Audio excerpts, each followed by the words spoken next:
नमस्ते आप सभी को। मेरा नाम सूबेदार प्राची राजपूत है और मैं फ़िलहाल मध्य प्रदेश के सीहोर ज़िले में पदस्थ हूँ। आज मैं आप लोगों से कुछ बातें करूँगी, अपना जीवन परिचय दूँगी और आप लोगों को बताऊँगी कि इंडिया में महिलाओं के लिए कितने स्कोप हैं, कितने तरीके हैं सेल्फ़ इंडिपेंडेंट बनने के और अपना कुछ वजूद बनाने के। तो चलिए मैं स्टार्ट करती हूँ। Let me first give you my introduction. मेरा नाम प्राची राजपूत है। मेरा जन्म छत्तीसगढ़ में हुआ। दंतेवाड़ा डिस्ट्रिक्ट का एक छोटा सा टाउन था, किरंदुल, बस्तर एरिया। तो वहाँ की पैदाइश है मेरी। दशहरा के दिन पैदा हुई थी मैं।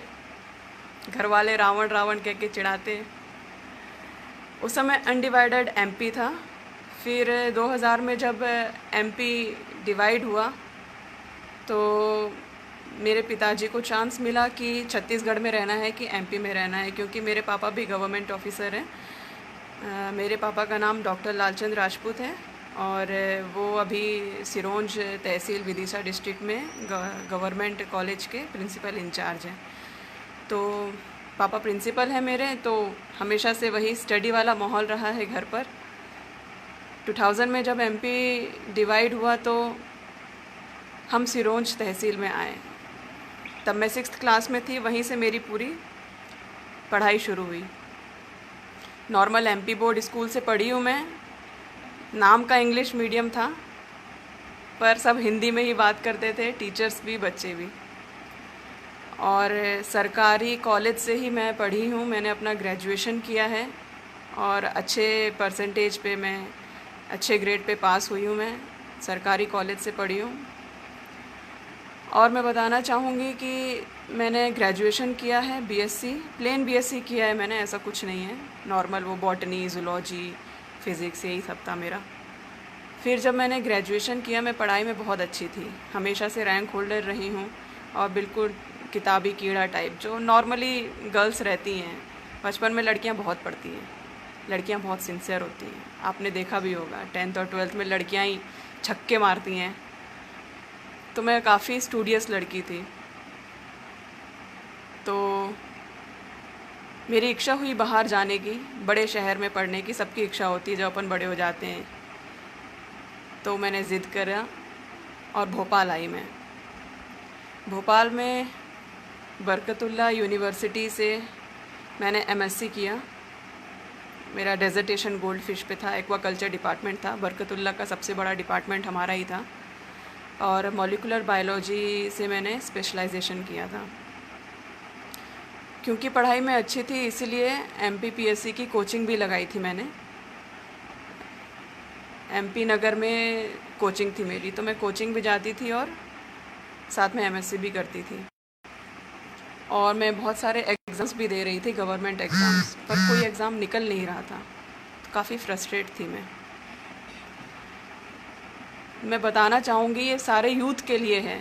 जो यूथ अभी अनएम्प्लॉयड है, ये उनके लिए है कि कैसा लगता है जब इतने काबिल हों और उसके बावजूद भी नौकरी नहीं लगती है, तो वो क्या फीलिंग होती है, वो मैं बहुत अच्छे से जानती हूँ, बहुत अच्छे से। एमएससी हो गया, कुछ नौकरी नहीं लग रही। मतलब मैं स्कूल में फर्स्ट सेकंड आती थी यार, कोई नौकरी नहीं लग रही हैं, सर के बाल झड़ने लगे। फिर जो अंदर से किक आती है ना भाई साहब, वो किक आपको मजबूर कर देती है कुछ भी करने के लिए। मैंने बहुत ज़िद किया। मैंने बोला कि गवर्नमेंट तो निकल नहीं रहा मेरा कोई एग्ज़ाम। मैंने कहा कि मेरे दोस्त वगैरह हैं, वो गुजरात में, सूरत में एक्वाकल्चर इंडस्ट्री में काम कर रहे हैं, मेरी भी आराम से नौकरी लग जाएगी क्योंकि मैं उसी डिपार्टमेंट की हूँ। तो ज़िद करके मैं गई प्राइवेट जॉब करने के लिए। मैं गुजरात में मुझे मैनेजर का पोस्ट मिला था। मैंने 1-1.5 महीने गुजरात में प्राइवेट इंडस्ट्री में भी काम किया है, उसका भी एक्सपीरियंस है मुझे। पर एक्सपीरियंस कुछ अच्छा नहीं रहा, तो वापस मैं भोपाल आई नौकरी छोड़ के, क्योंकि आजकल मैं आप लोगों को बताना चाहूँगी कि हम भले ही बहुत आगे बढ़ चुके हैं, लेकिन थोड़ा हमारे समाज की सोच अभी भी बदलने के लिए स्कोप है। हमने वेस्टर्न कपड़े अपना लिए हैं, वेस्टर्न तौर तरीके अपना लिए हैं, वेस्टर्न कॉफ़ी अपना लिए, काश वेस्टर्न विचार भी अपना लें। तो मैं वापस भोपाल आई, फिर मैंने जी जान से कोशिश की, सारे गवर्नमेंट एग्ज़ाम दे रही थी, तो ये पुलिस का भी एग्ज़ाम था, इसको भी मैंने दिया। सब इंस्पेक्टर वाला व्यापम कंडक्ट करता है इसको, और इसमें मेरे बहुत अच्छे नंबर आए। मतलब मेरे इतने अच्छे नंबर आए कि पूरे एमपी में लड़कियों में मेरी चौथी रैंक थी। मतलब मुझे खुद ही यकीन नहीं हुआ कि यार अपन इतने इंटेलिजेंट हैं। कभी कभी हम लोग अपने आप को ही अंडर एस्टिमेट करते हैं, तो वही मेरे साथ था। मुझे लगता था यार एमपीपीएससी यूपीएससी कैसे निकलेगा यार, ये कितना कठिन होता है, कितना पढ़ना पड़ता है, कितना माथापच्ची करनी पड़ती है, कितना वास्ट सिलेबस है, एक पढ़ते हैं तो दूसरा पिछला भूल जाते हैं। मैंने कहा यार अपन कहाँ किस खेत की मूली इस टाइप का। पर मेरा मतलब लड़कियों में चौथी रैंक आई, इतने ज़्यादा नंबर आ गए। मैंने कहा यार अपन ने अपने आप को हल्के में ले लिया, वाह यार। तो जैसा कि पुलिस में होता है कि पहला रिटन एग्ज़ाम दिया जाता है, फिर फिज़िकल होता है, दौड़ना वगैरह, लॉन्ग जंप वगैरह, वो सब मैं आपको आगे बताऊंगी कि क्या प्रोसेस होती है। काफ़ी मेहनत की, मेरी माँ ने तो बहुत मेहनत की। मतलब मैं अगर मेरी 40% मेहनत है तो मेरी माँ की 60% मेहनत है। तब जाके ये जो तन पे ये जो वर्दी आपको दिख रही है, ये 2 सितारे नज़र आ रहे हैं, ये मेरी माँ की मेहनत है। तो ये मेरा सफ़र रहा है, और आज मैं सीहोर डिस्ट्रिक्ट में सूबेदार के पद पर पदस्थ हूँ। और यहाँ पर मैंने आपको बताना चाहूँगी कि मैंने 2015 में मैंने एमएससी पास कर लिया था। 2016 का ये एग्ज़ाम था सब इंस्पेक्टर वाला। इसमें 3 पद रहते हैं, जो सबसे ज़्यादा अच्छे नंबर आते हैं, जिनके मेरिट वाले होते हैं, वो सूबेदार का पद मिलता है उनको, फिर सब इंस्पेक्टर, फिर प्लाटून कमांडर। तो क्योंकि मेरे मेरिट के नंबर थे तो मुझे सूबेदार का पद मिला। तो मैं आपको बताना चाहूँगी, हम सूबेदार दिखते सब इंस्पेक्टर जैसे ही हैं, थोड़ा सा हमारा जॉब प्रोफाइल अलग रहता है। हम लोग हेडक्वार्टर में रहते हैं, ज़िले में पदस्थ होते हैं, और हम मैनेजर होते हैं पुलिस डिपार्टमेंट के। जैसे कि हम कभी भी थानों में नहीं मिलेंगे आपको, सूबेदार कभी थानों में नहीं मिलते, कभी थानों में पोस्टेड नहीं होते हैं। हम हेडक्वार्टर में होते हैं। हम जो ज़िले का एसपी होता है, हम उसके पर्सनल असिस्टेंट टाइप के होते हैं, ऐसा समझ लो। एसपी को कुछ भी काम होता है तो वो सूबेदार को ही बोलता है, ऐसा। तो मैं थोड़ा, जो लोग अभी जुड़े हैं, मैं उन लोगों को अपना फिर से परिचय देना चाहूँगी। मेरा नाम सूबेदार प्राची राजपूत है। मेरे पिताजी का नाम डॉक्टर लालचंद राजपूत है, वो प्रिंसिपल हैं सिरोंज। माता जी का नाम गीता राजपूत है। और मैं आप लोगों से अपने मन की बात कहने के लिए आज इस प्लेटफॉर्म पर आई हूँ जी। तो मैं आपको बताना चाहूँगी कि मैं पुलिस में हूँ, तो इसका मतलब ये नहीं है कि मेरी ज़िंदगी झंड है। मेरी हॉबीज़ है डांसिंग, और मैं आज तक उसको परस्यू कर रही हूँ।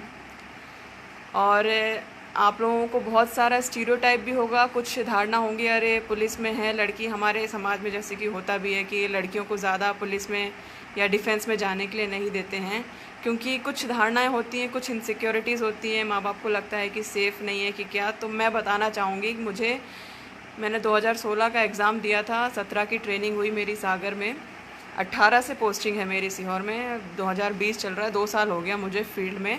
और मुझे कभी भी ड्यूटी करते समय कोई भी ऐसी परेशानी नहीं आई है। ये बात सच है, ये बात सच है कि 24 घंटे की अपनी इमरजेंसी वाली ड्यूटी रहती है, तो कभी रात में भी कॉल आ जाते हैं, कभी नाइट की ड्यूटी लगती है, क्योंकि हम लोग भी पैंट शर्ट पहन रहे हैं लड़कों के जैसे बराबर तनख्वाह भी पा रहे हैं, तो लड़कों के जैसे बराबर काम भी करना पड़ेगा। हमारा यहाँ पुलिस में चलता है, तो अपन लड़की होने का वास्ता दे के काम से बच नहीं सकते। तो हाँ, रात में भी ड्यूटी होती है, लगती है, हम करते हैं, और मज़ा भी आता है, बहुत मज़ा आता है। मतलब नौकरी से पहले हम कभी रात में सड़कों पे नहीं घूमे, और नौकरी के बाद हम मस्त सुनसान सड़कों पे घूम रहे हैं, रात को गश्त कर रहे हैं, वो भी अच्छी ऑसम फीलिंग है वो भी। तो मैं ये कहना चाहूँगी सारी लड़कियों से कि आप लोग प्लीज़ पुलिस में और डिफेंस में ज़रूर आएँ, क्योंकि बहुत स्कोप है। 33% का रिजर्वेशन देती है एमपी सरकार, बहुत ज़्यादा स्कोप है और आप इसको एंजॉय भी करोगे। आपको रोज़ तरह तरह के लोग मिलेंगे, रोज़ नई कहानियाँ मिलेंगी, रोज़ नए केस मिलेंगे। इससे आपका पर्सनैलिटी भी डेवलप होगा और आप मैच्योर होगे, आप ज़िंदगी जीना सीख जाओगे। पुलिस वाला ज़िंदगी जीना सीख जाता है। क्यों? क्योंकि वो हमेशा नेगेटिव एनवायरनमेंट में रहता है। चोर उचक्के, रेत माफिया, सुसाइड, मर्डर, एक्सीडेंट्स, हमेशा नेगेटिव एनवायरनमेंट में रहता है। उसके बावजूद भी वो हंसना सीखता है, मुस्कुराना सीखता है, अपनी फैमिली को सस्टेन करता है, अपने बच्चों को पढ़ाता लिखाता है, उनके लिए ज़िंदा रहता है। तो ये क्या कोई कम बात है? आप बताएं। पुलिस की नौकरी एक जगह तो बहुत ही टफ़ है। तो अगर आपको असली ज़िंदगी जीनी है तो भाई साहब पुलिस की तैयारी करें, यहाँ काफ़ी वैकेंसी है। और अभी गृह मंत्री ने बोला भी है लगभग 4000 वैकेंसी निकलने वाली है, क्योंकि अभी ये कोरोना समय चल रहा है तो 2 सालों से नोटिफिकेशन अभी आए नहीं हैं। पर कोई बात नहीं, होल्ड ऑन, आप लोग तैयारी करते रहें, पढ़ाई करते रहें। मैं आपको बताना चाहूँगी पुलिस में कैसे आया जाए, ये टॉपिक मैं उठाती हूँ। तो मैं आपको बताना चाहूँगी कि 4 लेवल होते हैं, 4 लेवल, ठीक है। पहला लेवल होता है कांस्टेबल वाला, दूसरा होता है सब इंस्पेक्टर वाला, तीसरा होता है डीएसपी वाला, चौथा होता है एसपी वाला। 4 लेवल पे पुलिस में रिक्रूटमेंट होते हैं, ठीक है। तो जो नॉर्मल कांस्टेबल वाला जो एग्ज़ाम होता है वो भी व्यापम कंडक्ट करवाता है अपने स्टेट का, खासकर मैं एमपी के लिए बात करूँ तो, ठीक है। फिर अब मैं आपको रैंक भी बताती जाऊंगी पुलिस की, जिससे आपको समझ में आ जाए कि कैसे चलता है। तो सबसे नीचे कांस्टेबल होता है, उससे प्रमोट होके हेड कांस्टेबल होता है। हेड कांस्टेबल के लिए सीधी भर्ती नहीं होती है, सीधी भर्ती कांस्टेबल से होती है, ठीक है। फिर एएसआई होता है, जिसको बोलते हैं assistant sub inspector. Head constable से प्रमोट होके असिस्टेंट सब इंस्पेक्टर बनाया जाता है, ठीक है। फिर असिस्टेंट सब इंस्पेक्टर प्रमोट होके बनता है sub inspector. Sub inspector level पर डायरेक्ट भर्ती है, जिस भर्ती से मैं आई हूँ वो व्यापम लेता है, ठीक है। इसमें 2 आपके टेस्ट होते हैं, एक जनरल नॉलेज का होता है और एक एप्टीट्यूड का होता है, ठीक है। दोनों 100-100 नंबर के होते हैं। हमारा ऑनलाइन हुआ था, ऑफलाइन भी चलता था, लेकिन अब स्मार्ट इंडिया बन रहा है तो अब सब कुछ ऑनलाइन होने लगा है। तो आपको एक सब्जेक्ट आपका पूरा हिंदी इंग्लिश रहता है, जिसमें लैंग्वेज रहता है। तो अगर आपको एमपी पुलिस में आना है तो आपको हिंदी और इंग्लिश दोनों में आपको महारत हासिल करनी पड़ेगी। खासकर हिंदी 70 नंबर की आती है, इंग्लिश 30 नंबर की आती है। तो लूसेंट की हिंदी से ही मैंने पढ़ाई की थी। अगर मैं अपना बताऊं तो नॉर्मल लूसेंट की हिंदी आप कहीं किसी भी बुक स्टोर से ले सकते हो। और इंग्लिश भी आप बढ़िया पढ़ें, उसको तैयार करें, क्योंकि आज के ज़माने में जितना ज़रूरी कंप्यूटर का नॉलेज है उतना ही ज़रूरी इंग्लिश बोलना भी है। टूटी फूटी सही, लेकिन आप लोग बोलिए, इंग्लिश भी बहुत ज़रूरी है। और दूसरा पेपर हमारा जनरल नॉलेज का होता है। 200 नंबर के ये 2 पेपर होते हैं। इसको ये रिटन टेस्ट होता है। इसको अगर क्वालिफाई कर जाते हैं, उसके बाद फ़िज़िकल होता है। मैंने अपने फ़िज़िकल टेस्ट की तैयारी भोपाल के टीटी स्टेडियम से की थी, और उसमें 800 मीटर की रनिंग होती है, जो कि अगर मैं लड़कियों की बात करूं तो 3.5 मिनट में दौड़कर निकालना पड़ता है। और लॉन्ग जंप होता है, वो 10 मीटर का होता है। और शॉट पुट होता है, वो 15 मीटर फेंकना पड़ता है। तो ये 3 था, मेरे लिए बहुत ही मुश्किल था, क्योंकि मैं इतना स्पोर्टी नहीं रही हूँ। मुझे स्पोर्ट्स से सख्त नफ़रत थी, सख्त नफ़रत। मैंने लाइफ में कभी दौड़ा नहीं, लेकिन जब से मैं पुलिस में आई हूँ बस मैं दौड़ ही रही हूँ। दौड़ दौड़ के घोड़ा बना दिया हम लोगों को, ठीक है। मैं एक बार आपको ये बताना चाहूँगी कि पुलिस डिपार्टमेंट डिसिप्लिन का डिपार्टमेंट है। तो ये बिल्कुल ही इंटेलिजेंट इंसान नहीं मांगते हैं कि बिल्कुल ही इंटेलिजेंट हो। पुलिस डिपार्टमेंट को घोड़ा व्यक्ति चाहिए, जो आदेशों का पालन करे और टुक टुक टुक टुक दौड़े। इसीलिए रिटन, फिज़िकल और इंटरव्यू होता है, ठीक है। तो फिज़िकल टेस्ट अगर आप पार कर लेते हो तो आपका मेडिकल होता है। उसमें जैसे लड़कों के लिए जैसे कितना सीना फुलाना हो, और हाइट भी नपती है। जैसे लड़कियों के लिए मिनिमम हाइट 5-2 इंच होती है, अलग अलग कैटेगरी वाइज वो रहता है। मुझे हाइट का कोई इतना इशू नहीं था, मेरी हाइट अच्छी है, नॉर्मल से अच्छी है। और वज़न नापते हैं। आपका नौकनी बहुत इम्पॉर्टेंट होता है, खासकर लड़कियों के लिए। मैं बता दूं, आप लोग पुलिस के सपने देखने से पहले एक बार घर में ही अपना ना नौकनी टेस्ट ज़रूर कर लेना। और फ्लैट फुट को टेस्ट करने का बेस्ट तरीका है कि आप गीले फ़र्श पे, पानी वाले फ़र्श पे अपने दोनों पैर रखो और सूखे फ़र्श पर उस दोनों पैरों को रखो। हटाओ पैरों को और फिर देखो, अगर आपके पैरों के निशान जो एड़ी और जो उंगली है उनके बीच में थोड़ा गैप है तो इट मीन्स आपको फ्लैट फुट नहीं है। और अगर आपके पैर पूरे ही छप गए फर्श पे, इट मीन्स आपको फ्लैट फुट है, आप नहीं दौड़ पाओगे। तो अगर पुलिस के सपने देखने से पहले आप अपना खुद ही असेसमेंट कर लो कि आप कहाँ स्टैंड करते हो, क्योंकि कुछ फिज़िकल बाधाएं भी आ जाती हैं, फिर बाद में लोग बहुत रोते हैं। दूसरा होता है नौकनी का मतलब है दोनों घुटने जुड़ना। कैसे जुड़ना? अगर मान लीजिए ये आपका पैर है ना, ये उंगली वाला हिस्सा, ये एड़ी वाला हिस्सा, ठीक है। तो अपने दोनों पैरों को एड़ी से टच करके उंगली ऐसे खोल के रखना, वी बनाना अपने पंजों से। वी बनाने के बाद आप देखना कि आपके घुटने जुड़ रहे हैं कि नहीं।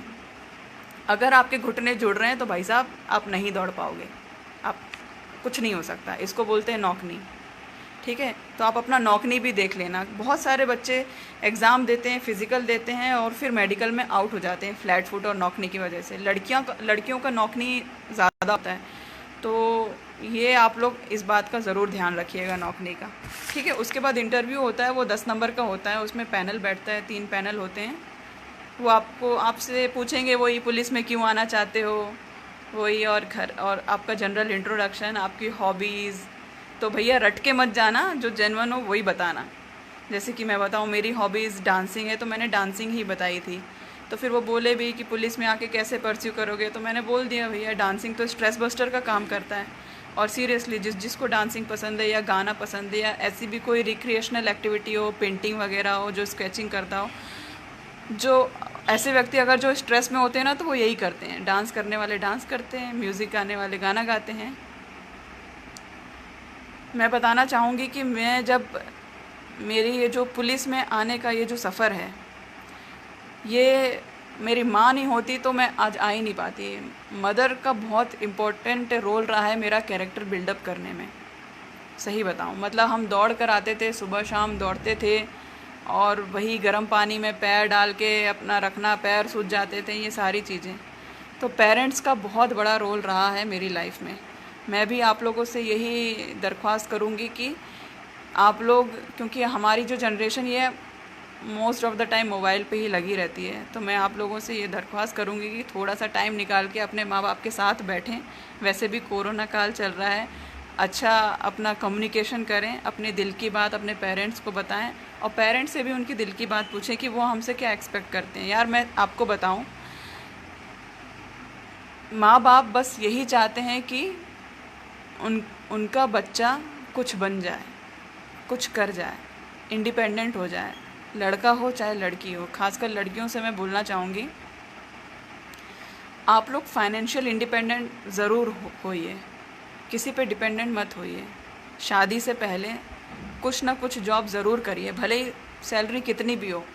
जॉब आपको बहुत कुछ सिखा देती है। बोलते हैं ना कि घर से बाहर निकलो, बाहरी दुनिया का पता चलेगा, तो वही बाहरी दुनिया आपको देखने को मिलती है। तो जब आप लोग स्कूल कंप्लीट कर लें, कॉलेज कंप्लीट कर लें, तो 2-4 चीज़ें मैं बताऊंगी, वो आप अपना अपडेट करा लेना। पहला तो आपका आधार कार्ड, ठीक है, उसको अपडेट करा लेना, उसमें अपना एड्रेस अपडेट करा लेना। दूसरा आपका पैन कार्ड, सब 18 साल के बाद आप अपना पैन कार्ड बनवा लेना, ठीक है। ड्राइविंग लाइसेंस बहुत ज़रूरी है। आप लोग सर्र अपने माँ बाप की गाड़ी चलाते हो, ड्राइविंग लाइसेंस एक का नहीं होगा, ठीक है। तो आप लोग अपना ड्राइविंग लाइसेंस ज़रूर बनवाएं अपने नज़दीकी आरटीओ से। और मैं लड़कियों से बोलना चाहूँगी, स्कूटी के साथ साथ बाइक भी चलाना सीखो, उसमें और भी अच्छा कॉन्फिडेंस आता है और ये आपके सेल्फ बिल्डअप के लिए है। मैं आपको क्या बताऊँ, लड़कियों को हर चीज़ करना आना चाहिए। मैं अगर अपना बताऊँ तो मुझे बाइक चलाना नहीं आती थी, लेकिन पुलिस में आने के बाद मैंने बाइक चलाई, मैंने बुलेट चलाई, मैंने कार चलाई और आजकल मैं ट्रक चलाना सीख रही हूँ। पता चले रास्ते में कोई ट्रक को रोके चालान काटने के लिए, तो बहुत बार होता है ड्राइवर भग जाते हैं, तो हमें कोई ट्रक चला के थाने में ले जाना पड़ता है। तो अभी करंटली मैं ट्रक सीख रही हूँ। तो हर लड़की को गाड़ी चलाना ज़रूर आना चाहिए। अगर आपके पास आपके भाई की मोटरसाइकिल हो या अपने पापा की मोटरसाइकिल हो तो मोटरसाइकिल ज़रूर सीखिए। आप बिलीव नहीं कर सकते हो ये कितना काम आता है, बहुत काम आता है। ठीक है, तो ये मैंने आपको बताया कि पुलिस में कैसे आया जाए। मैं आपको बताना चाहूँगी कि एमपी पुलिस इतनी स्मार्ट है। मैं आपको 2-4 ऐसे रोचक तथ्य बताऊँगी, आप तो सुन के भौचक्के रह जाओगे। पहली बात, आपने डायल 100 देखा होगा। पूरे मध्य प्रदेश में डायल 100 की गाड़ियाँ हैं, मॉल के आसपास है ना, जगह जगह पे। ठीक है, ये डायल 100 का कंसेप्ट मैं आपको बताऊँ, पूरे इंडिया में एमपी स्टेट ने पहली दफ़ा लॉन्च किया।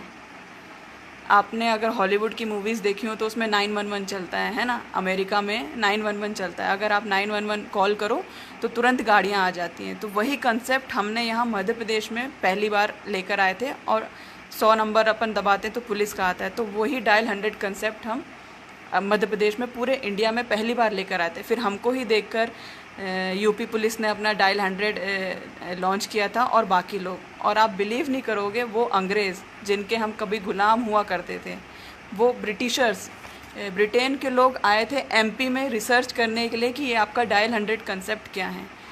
और अभी तो आपने डायल 100 की सफारी गाड़ियाँ देखी होंगी, अब डायल 100 बाइक्स भी आ रही हैं। अभी आप आगे देखते जाइए कि अपनी मध्य प्रदेश की पुलिस कितनी स्मार्ट हो रही है। तो डायल 100 बाइक्स भी अब एमपी लाने वाला है। और मैं आपको बताना चाहूँगी कि जैसे कि आपको मोबाइल में कुछ तकलीफ़ होती है तो आप कस्टमर केयर को फ़ोन करते हैं, कॉल सेंटर वाला जो सिस्टम होता है, बिल्कुल सेम सिस्टम डायल 100 का सिस्टम है। ठीक है, तो डायल 100 जब आप डायल करोगे तो उसका एक जो कॉल सेंटर वाला हेडक्वार्टर है वो डायरेक्ट भोपाल में है। आप एमपी के किसी भी कोने से कॉल करोगे तो वो सीधा भोपाल हेडक्वार्टर जाएगा। ठीक है, भोपाल हेडक्वार्टर से आप जब भी डायल 100 को कॉल करोगे तो वो आपका नाम पता पूछेगा, आप कौन से तहसील में हो, आपका लोकेशन, आप कौन से रोड में, आप कौन से थाना एरिया में हो, वो पूछेगा।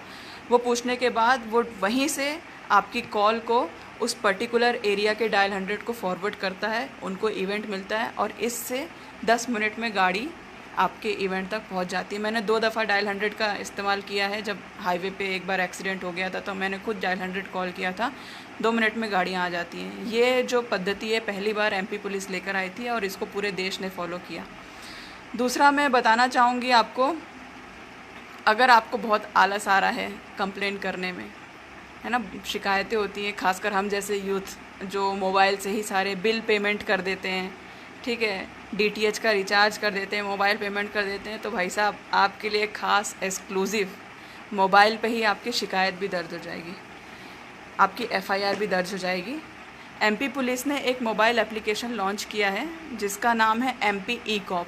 अगर आप प्ले स्टोर में जाएंगे और अगर आप उसमें सर्च करेंगे एमपी ई-कॉप तो आपको ये एप्लीकेशन मिल जाएगा। मैं आपको सर्च करके बताती हूँ।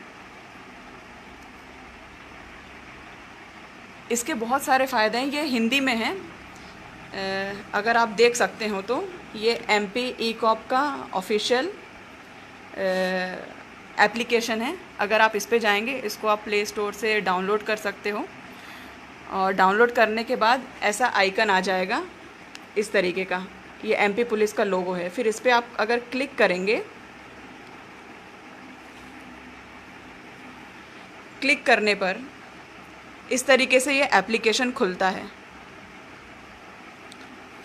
और ये पूरे इसके फीचर्स हैं। इसमें आप अपना कैरेक्टर सर्टिफिकेट ले सकते हो अगर आपकी कोई गाड़ी घूम गई है या चोरी हो गई है, और अगर आप इस पे सर्च मारोगे तो अगर वो किसी थाने को मिली होगी तो आपको इसमें आपकी गुम हुई गाड़ी का पता भी मिल जाएगा। इसमें अज्ञात शव होते हैं उसकी डिटेल भी आपको मिल जाएगी। इसमें गुमशुदा व्यक्ति है सारे, मतलब जब्त। और एक ये इसका स्पेशल फीचर है एसओएस। ये खासकर लड़कियों के लिए जो देख रही हैं, लड़कियों सुनो, ये जो एसओएस फीचर है इस पर अगर आप क्लिक करते हो, ठीक है, इस पर अगर आप क्लिक करते हो तो ये इमरजेंसी बटन है। मान लो देर रात बिरात आपको 4 गुंडों ने घेर लिया है, ठीक है, आपको कुछ नहीं करना है, आपको ये लाल वाला बटन दबाना है। ये लाल वाला बटन आप दबाओगे तो पुलिस का सायरन बजने लगेगा ऑटोमेटिकली ज़ोर ज़ोर से। तो लोगों को ऐसा लगेगा कि अरे पुलिस की गाड़ी आ रही है, बल्कि सायरन यहाँ से बज रहा होता है। सायरन बजेगा और आपको 2 मिनट के अंदर भोपाल के डायल 100 वालों से कॉल आ जाएगा और इस तरीके से आप अपनी सुरक्षा खुद कर सकते हो। तो ये आजकल की जनरेशन के लिए हैं टेक वाले, जो हर चीज़ मोबाइल पे चाहते हैं। तो भाई साहब पुलिस भी अब मोबाइल पे आ चुकी है। तो यहाँ देखिए, यहाँ पे नागरिक सेवाएं हैं। अगर आप नागरिक सेवाओं पे क्लिक करेंगे यहाँ पे, तो ये सारे फीचर्स आपको देखने को मिल जाएंगे।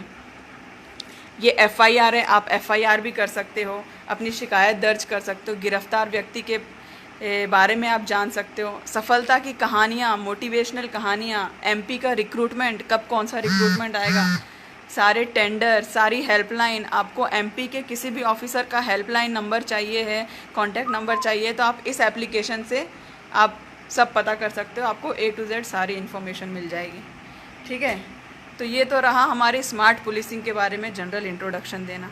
जो लोग अभी जुड़े हैं, मैं उनको अपना इंट्रोडक्शन देना चाहूँगी। मेरा नाम सूबेदार प्राची राजपूत है। मैं सीहोर ज़िले में पोस्टेड हूँ और आज मैं आप लोगों से अपने मन की बात करने के लिए आई हूँ और बताने के लिए आई हूँ कि पुलिस में कैसे जाया जाए, डिफेंस में कैसे जाया जाए, और ख़ासकर लड़कियों के लिए इस फील्ड में कितना स्कोप है। तो इस बारे में मैं आप लोगों से अभी बात कर रही हूँ, जो लोग अभी जुड़े हैं उनके लिए।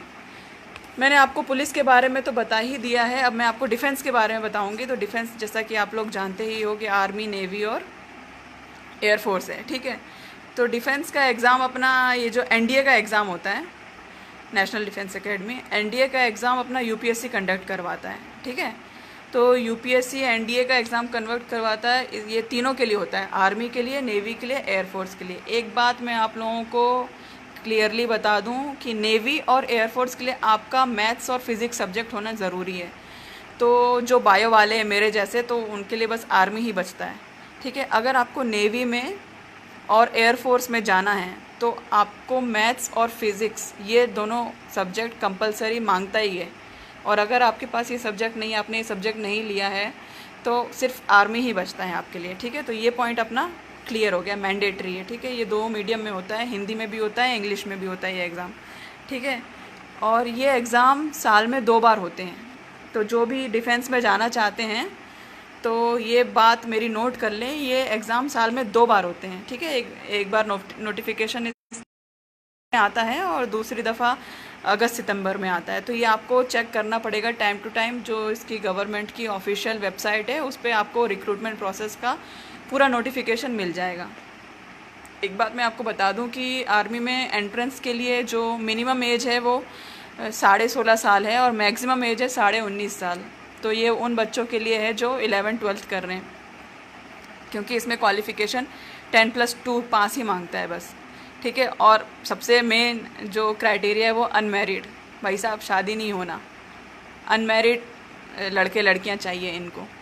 ठीक है, डिफेंस में इसका जो सिलेबस होता है, इसमें 2 सब्जेक्ट होते हैं, एक तो मैथ्स होता है और दूसरा अपना जनरल एबिलिटी टेस्ट होता है। जनरल एबिलिटी टेस्ट में हिस्ट्री, ज्योग्राफी, करंट अफेयर सब पूछता है। ठीक है, मैथ्स अपना 300 नंबर का होता है और जो जनरल एबिलिटी टेस्ट है 600 नंबर, 900 नंबर का इसका इंटरव्यू होता है। टोटल मिला के 1800 नंबर, और इंटरव्यू सिर्फ इंग्लिश में होता है। तो प्लीज़ टूटी फूटी जैसे भी हो तो काम चलाओ, इंग्लिश आप ज़रूर सीख लें, क्योंकि मैंने आपको पहले ही बता दिया है कि आज के ज़माने में जिसको इंग्लिश नहीं आती, जिसको स्मार्टफोन चलाना नहीं आता, जिसको कंप्यूटर चलाना नहीं आता, उसको कुछ नहीं आता। ये ज़माना उसका ही है। तो प्लीज़ आप लोग अपडेट होइए। पुलिस भी अपडेट हो रही है। बताइए, मैंने अभी आपको बताया कि बैठे बैठे मोबाइल में FIR कैसे करते हैं। ठीक है, लड़कियों के लिए ख़ासकर मैं बताऊँ, डिफेंस में पहले तो एंट्री नहीं थी, लेकिन अब एंट्री होने लगी है। तो महिलाएं ऑफिसर लेवल पे जा सकती हैं। ऑफिसर लेवल के लिए महिलाओं के लिए वैकेंसीज़ हैं। ठीक है, तो ये ना 3 तरीके से जा सकती हैं, एक तो UPSC, नॉन UPSC और टेक्निकल। ठीक है, जो UPSC है वो SSC के थ्रू आपका एग्ज़ाम कंडक्ट करवाता है। नॉन टेक्निकल होता है जो CDS एग्ज़ाम होता है। जो CDS एग्ज़ाम होता है वो साल में 2 बार होता है, ये भी 2 बार होता है। तो लड़कियाँ विशेषकर ध्यान दें। ठीक है, लड़कियों के लिए। और ये क्योंकि UPSC ये लेवल है तो मिनिमम क्वालिफ़िकेशन इसका ग्रेजुएशन है। तो या तो अगर आप ग्रेजुएशन के लास्ट ईयर में हो या आपने ग्रेजुएशन कंप्लीट कर लिया है तो आप डिफेंस दे सकते हो फॉर गर्ल्स, लड़कियों के लिए मैं बता रही हूँ, है ना।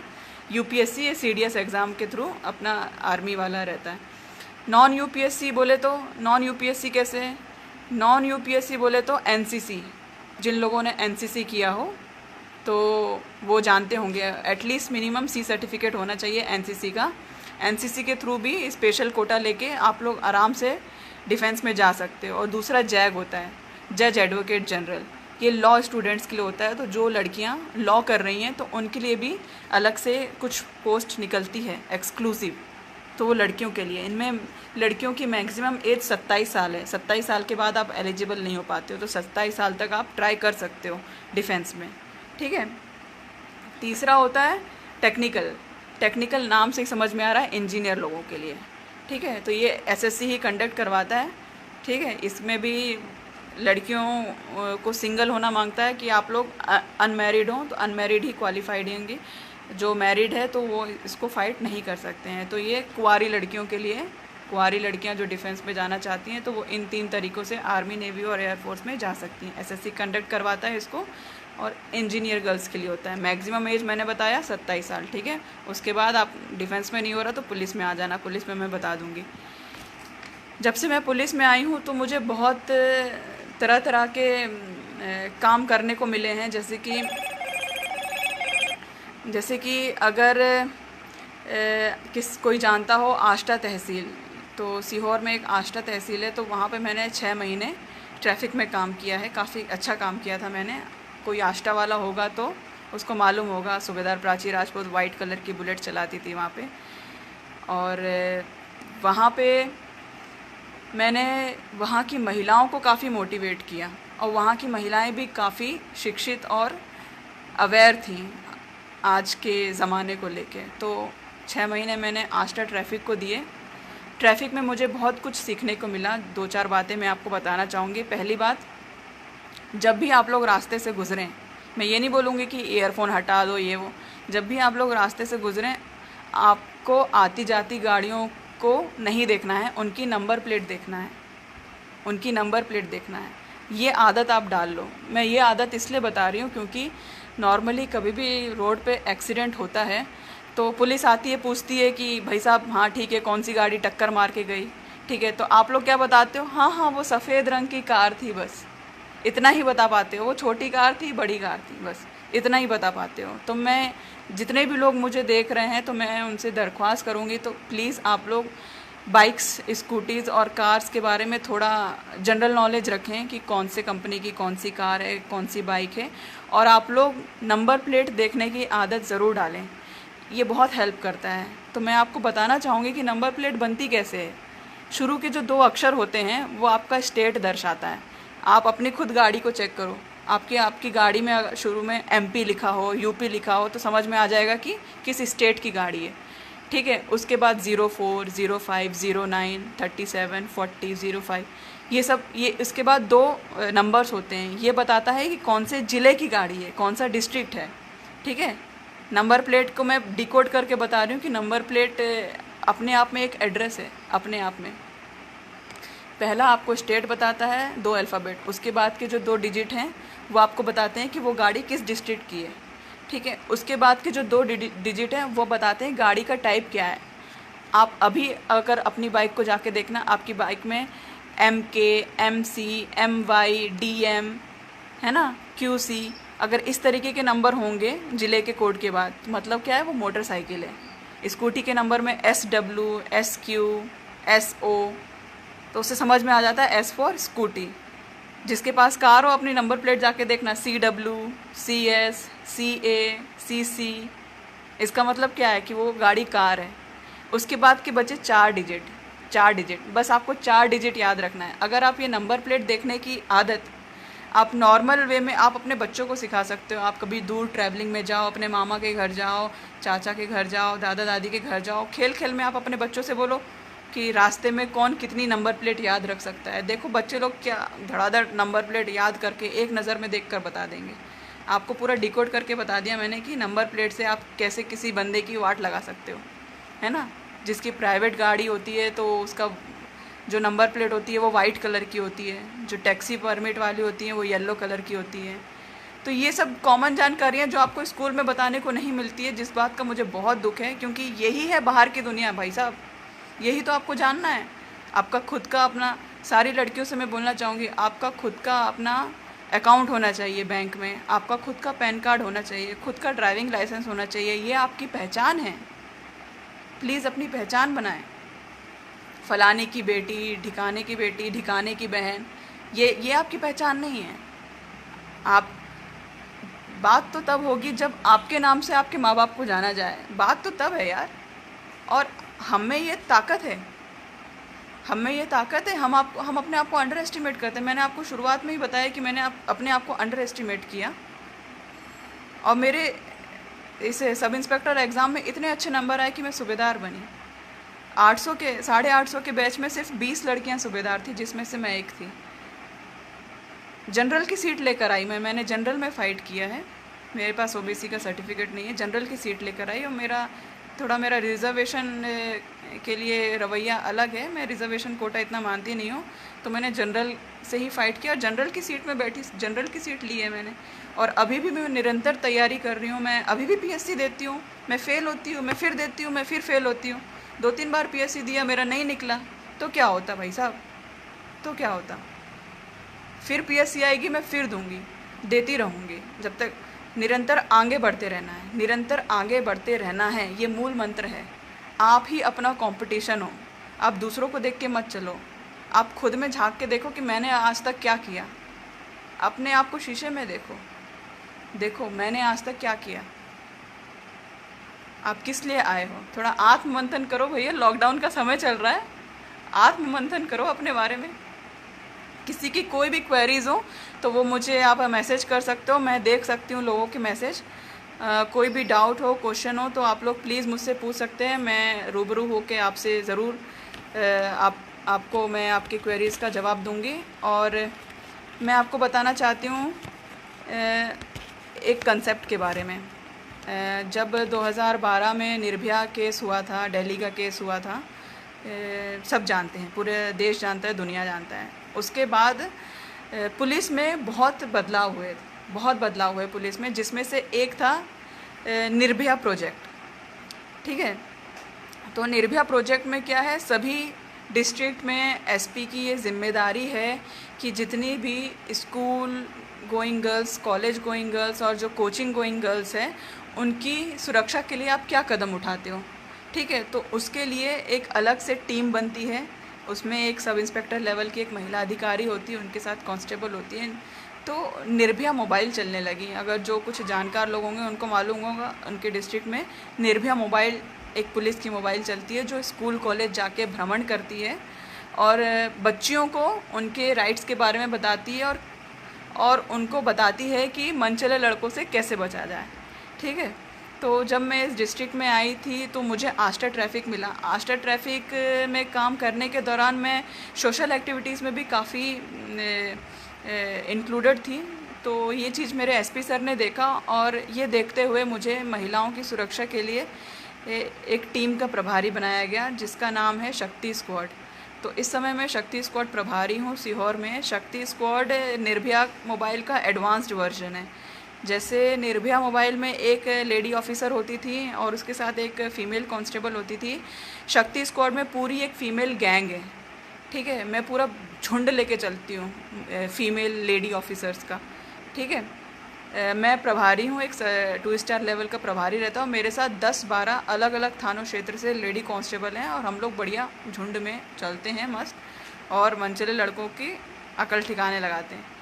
हम स्कूल्स जाते हैं, कोचिंग्स जाते हैं, कॉलेज जाते हैं और लोगों को अपने पैम्फलेट्स बांटते हैं और ख़ासकर बच्चियों से बात करते हैं और उनको अपना नंबर देते हैं कि अगर आपकी कोई भी परेशानी हो जो आप अपने पेरेंट्स से नहीं शेयर कर पा रहे हो, जो आप अपने फ्रेंड्स से नहीं शेयर कर पा रहे हो, तो मुझे अपनी बड़ी दीदी या बड़ी बहन मान के मुझे बता दो फ़ोन करके। लेकिन भाई साहब, अपने दिल के अंदर कोई राज मत रखो, क्योंकि दिल के अंदर राज रखने से ही व्यक्ति कुकड़ कुकड़ के एक दिन मर जाता है। तो मैं तो किसी को जानती नहीं हूँ, ना ही मैं किसी से जाके चुगली करूँगी, तो मैं सबको अपना नंबर देती हूँ मेरा शक्ति स्क्वाड का ऑफिशियल नंबर है, और जो लोग देख रहे हैं तो वो भी नोट कर सकते हैं इन केस आपको काम आए, या फिर आप अपने आसपास लोगों को डिस्ट्रीब्यूट कर सको। तो मैं अपना शक्ति स्क्वाड का नंबर बताती हूँ, तो आप लोग चाहें तो नोट डाउन कर सकते हैं। शक्ति स्क्वाड का नंबर है 7587635900। मैं एक बार फिर से दोहराती हूँ, शक्ति स्क्वाड का जो ऑफिशियल नंबर है ये मेरे पास ही है, 7587635900। ये शक्ति स्क्वाड का ऑफिशियल नंबर है। ये खासकर उन बच्चियों के लिए ही है जो परेशान होती हैं, जिनको जो लड़के हैं वो आते जाते ईव टीजिंग करते हैं, स्टॉक करते हैं, या जो फ़ोन लगा के बोलते हैं मुझसे दोस्ती करोगी। तो ऐसे लड़कों का इलाज निकालने के लिए शक्ति स्क्वाड सीहोर में कार्यरत है। ऐसे लोगों को हम अच्छे से सबक सिखाते हैं। एक ख़ास बात मैं ये बताना चाहूँगी कि आप लोग ये मत सोचिए कि हम पुलिस वाले हैं तो इस चीज़ का कोई रिकॉर्ड रखेंगे तो क्या। शक्ति स्क्वाड के अंदर जितने भी केसेस आते हैं, जितनी भी लड़कियां हमसे कांटेक्ट करती हैं, तो उनकी पहचान गुप्त रखी जाती है। उनका नाम, एड्रेस कुछ भी डिस्क्लोज़ नहीं किया जाता है। और शक्ति स्क्वाड के दौरान जितने भी केसेस हम लेते हैं और जितने भी हम केसेस का निपटारा करते हैं वो सब ऑफ द रिकॉर्ड होता है। तो पिछले 1 साल में लगभग हमने 200 से ज़्यादा केसेस को सॉल्व किया है। सब ऑफ द रिकॉर्ड है। ये ज़रूरी भी है क्योंकि बच्चों का भविष्य ख़राब ना हो। क्योंकि भैया पुलिस ही है जिसके पास आप लोग आते हो कैरेक्टर सर्टिफिकेट लेने के लिए। एक बार पुलिस के थाने में आपका नाम लिखा गया तो आपको कभी अच्छी जॉब नहीं मिल पाएगी। तो क्योंकि लड़कपन का उम्र होता है ना, टीनेज वाला, 9th से जो शुरू होता है, 9, 10th, 11, 12, ये जो लड़कपन की उम्र है कि लड़की देख के मुस्कुरा दी तो समझ गई पट गई। और उस गलतफहमी में आप लोग जो भी गलतियां करते हो, उस गलती को ठीक करने के लिए शक्ति स्क्वाड है। तो ये मैंने आपको अपना शक्ति स्क्वाड का नंबर दिया है। तो अगर आपको आपके आसपास किसी को भी कोई भी तकलीफ़ हो या परेशानी हो तो आप इस पे ज़रूर कॉल करें। एक ये मेरा सरकारी नंबर है ऑफिशियल, इसको भी नोट कर लें। ये मेरा खुद का नंबर है 7049128744।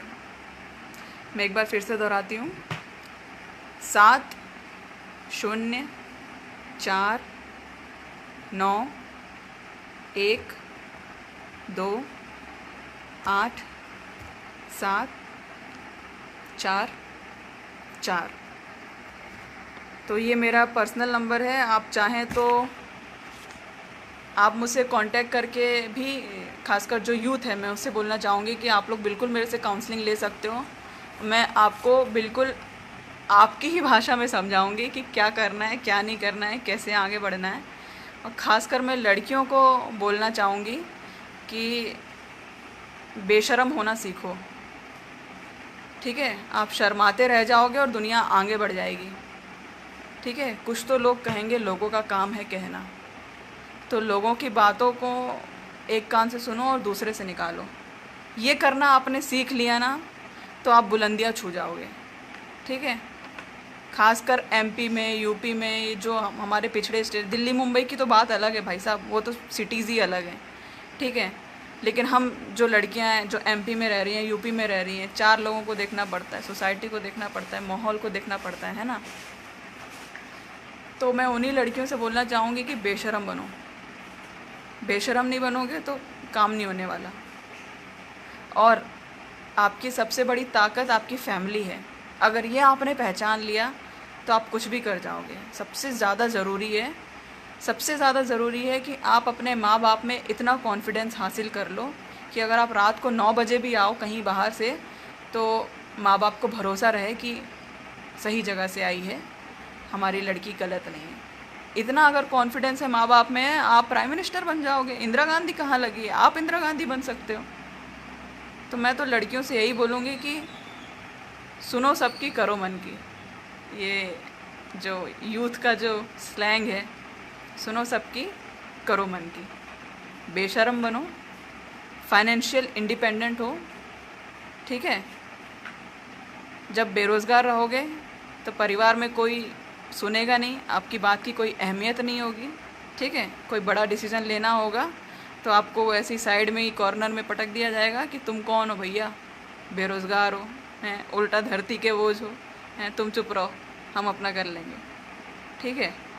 और जब आप कुछ बन जाते हो, काइंड ऑफ आपकी औकात हो जाती है, तब आपकी हर बात वैल्यू करती है। ये मेरे जितने भी साथी हैं जो मुझे देख रहे हैं, उन्होंने और जो लोग जॉब में हैं, उन्होंने खुद ये पर्सनल एक्सपीरियंस किया होगा, ये किया होगा। जब आपकी जॉब लग जाती है, आप कुछ करने लगते हो या आप अपने पैरों पे खड़े होते हो, आप में एक अलग कॉन्फिडेंस आता है। और फैमिली भी आपको फिर हल्के में नहीं लेती है भाई साहब, फैमिली हल्के में नहीं लेती है, आपकी बात सुनती है फिर। और जितनी भी लड़कियों को बोला जाता है घर से बाहर निकलोगी तो पता चलेगा कि बाहर की दुनिया क्या होती है, तो बता देना, देखो हम इंसान हैं, हम भगवान तो है नहीं, गलतियां सबसे होती हैं, मेरे से भी हुई हैं, गिर गिर के ही तो सीखे हैं। एक्सपीरियंस क्या होता है, एक्सपीरियंस क्या होता है, गलती करके सीखना ही एक्सपीरियंस होता है, गलती करके सीखना ही अनुभव होता है, ठीक है। तो ये जो मैं बोल रही हूँ अपने अनुभव से बोल रही हूँ, तो ये बात नहीं है कि मैंने कभी कोई गलती नहीं की होगी, मैंने भी गलतियाँ की हैं, सब करते हैं। आपके अगर कोई भी सवाल हो तो हाँ प्लीज़ मुझे, रिंकी जाटी गुड इवनिंग बोल रही हैं, गुड इवनिंग आपको भी, Shivam Rajput, Rakesh Kumar, Shatrughan Singh Rajput, doctor Anish Lodhi, good evening आप सभी को। ऐसा ही इसी प्रकार का प्यार हम पे बरसाते रहें, और ये जो प्लेटफॉर्म है छू लो आसमान, ये आगे भी कई हस्तियों से आपको रूबरू करवाएगा, और हम और आप में से ही लोगों को चुनकर आप तक पहुंचाएगा। जिन्होंने कुछ हासिल किया है अपने लाइफ में, उनसे आपको मिलवाएगा। और अगर आपके कोई भी सवाल हो तो प्लीज़ पूछें, नहीं तो अभी मेरा जाने का समय हो गया है। तो यही सब बोल के मैं आपसे विदा लूँगी। खासकर मैं लड़कियों को बोलना चाहती हूँ कि confidence is the key, confidence is the key. अगर आप किसी नए चीज़ में, अच्छा मैं अपना नंबर फिर से बोलूँ, मेरा नंबर आप लिख लीजिए 7049, मैं अपना मोबाइल नंबर फिर से बता रही हूँ, मेरा नाम सूबेदार प्राची राजपूत है, 7049 128 744, 7049 128 744। मेरा नाम सूबेदार प्राची राजपूत है, मैं सीहोर ज़िले में पदस्थ हूँ। इस समय शक्ति स्क्वाड की प्रभारी हूँ। महिलाओं और औरतों से जुड़े जो अत्याचार होते हैं, जो अपराध होते हैं, उनको लेकर मैं डील करती हूँ। खासकर जो स्कूल, कोचिंग और कॉलेज जाने वाली जो लड़कियां हैं, उनको लेकर हम ज़्यादा इस फील्ड में काम करते हैं। और मैंने आपको बता ही दिया है कि महिलाओं को पुलिस में कैसे आना है, डिफेंस में कैसे आना है। मैं एक लास्ट चीज़ आप लोगों से ये भी बोलना चाहूँगी कि लड़कियां फिज़िकली थोड़ी कमज़ोर होती हैं, मैं भी कमज़ोर हूँ, ये हमारा जेनेटिक मेकअप ही है, इसमें हम कुछ कर नहीं सकते, लेकिन हम एक्वायर कर सकते हैं। मैं चाहती हूँ कि जितनी भी लड़कियाँ मुझे देख रही हैं, आप लोग कोई भी स्पोर्ट्स, कोई भी गेम हो, वो आप अपने हॉबी में लाओ, ठीक है। चाहे रनिंग हो, आप एथलेटिक्स में कुछ ले लो, है ना, चाहे बैडमिंटन खेलना हो, फुटबॉल हो। मेरे फ़ोन नंबर में 7049 है, 700 नहीं है, 7049 128 744, ठीक है। तो मैं ये चाहूँगी कि हर लड़की से कि आप कुछ भी ऐसे फ़िज़िकल एक्टिविटी में इन्वॉल्व हों जिससे आपका फ़िज़िकल हेल्थ अच्छा रहे। आपको दौड़ने में अगर मज़ा आता हो, आप दौड़ो, आप स्किपिंग करो, आप एक्सरसाइज करना बहुत ज़रूरी है। ये आपके मेंटल हेल्थ के लिए भी ज़रूरी है, फ़िज़िकल हेल्थ के लिए भी ज़रूरी है। ये मुझे पहले नहीं मालूम था। मैं जब मेरी जब नौकरी नहीं लगी थी तो मैं काफ़ी डिप्रेशन में रहती थी। डिप्रेशन सबको होता है, तरह तरह का होता है, नज़र नहीं आता है, सबको होता है, आपको भी होगा, कभी ना कभी होगा, सबको होता है भाई साहब। और इससे हर इंडिविजुअल व्यक्ति को खुद ही निकलना होता है। अगर आप कोई स्पोर्ट्स या डांसिंग या कोई रिक्रिएशनल एक्टिविटी या एक्सरसाइज अगर आप अपने जीवन में लाते हो, डेली में लाते हो, अपने हैबिट में लाते हो ना, तो आपको डिप्रेशन से उबरने में काफ़ी मदद मिलेगी, काफ़ी मदद मिलेगी, और आपका हेल्थ भी सुधरेगा। बहुत सारी लड़कियां होती हैं उनकी इम्यूनिटी कम होती है, मेरी भी इम्यूनिटी कम है, मौसमी बीमारी हो जाती है, वायरल का मौसम चल रहा होगा मुझे भी हो जाएगा वायरल, टाइफाइड का मौसम चल रहा होगा मुझे भी हो जाएगा टाइफाइड। लेकिन जब से मैं पुलिस में आई हूँ तो ये लोग हमें घोड़ा जैसा दौड़ना सिखा देते हैं। फ़िज़िकल जो हेल्थ है मैंने मेंटेन रखना सीखा है, और ट्रेनिंग के बाद भी मैं अभी भी फ़िज़िकल हेल्थ मेंटेन करती हूँ, नई नई चीज़ें सीखती हूँ। उसमें से एक है ट्रक चलाना, आजकल ट्रक चलाना सीख रही हूँ मैं। आप नई नई चीज़ें सीखते रहोगे तो आपका दिमाग कभी बूढ़ा नहीं होगा, है। आपके दिमाग के दो हिस्से होते हैं, लेफ़्ट ब्रेन और राइट ब्रेन, है ना। जो राइट ब्रेन होता है वो रिक्रिएशनल होता है। मैं आप लोगों से दरख्वास्त करूँगी अपनी जो लोकल लैंग्वेज है, जैसे कि बघेलखंडी हो गई, प्लीज़ मुझे अभी कॉल मत करें, जैसे बघेलखंडी हो गई, बुंदेलखंडी हो गई, अपनी सागर साइड की लैंग्वेज हो गई, यहाँ मालवी हो गई, ये रीजनल लैंग्वेज तो ठीक है। उसके बाद हिंदी और इंग्लिश, ये दोनों लैंग्वेज भी आप लोग ज़रूर करें। लैंग्वेज का ज्ञान होना बहुत ज़रूरी है, लैंग्वेज का ज्ञान होना बहुत ज़रूरी है, इसलिए आप हिंदी और इंग्लिश लैंग्वेज में बहुत अच्छा करें और अच्छे से सीखें। और इन्हीं बातों को विराम देते हुए बहुत समय हो गया, अब मुझे निकलना पड़ेगा, मैं यहीं पर अपना कंक्लूड करूँगी। छूलो आसमान और लोकेश सर को मैं तहे दिल से धन्यवाद करती हूँ कि उन्होंने मुझे कांटेक्ट किया और मुझे आप लोगों से बात करने का मौका दिया और अपने विचार सामने रखने का मौका दिया। आगे भी अगर कभी भी ज़रूरत पड़ेगी तो ज़रूर मैं आप लोगों से वापस रूबरू होंगी। तब तक के लिए जय हिंद, जय भारत, शुक्रिया, शब्बा खैर।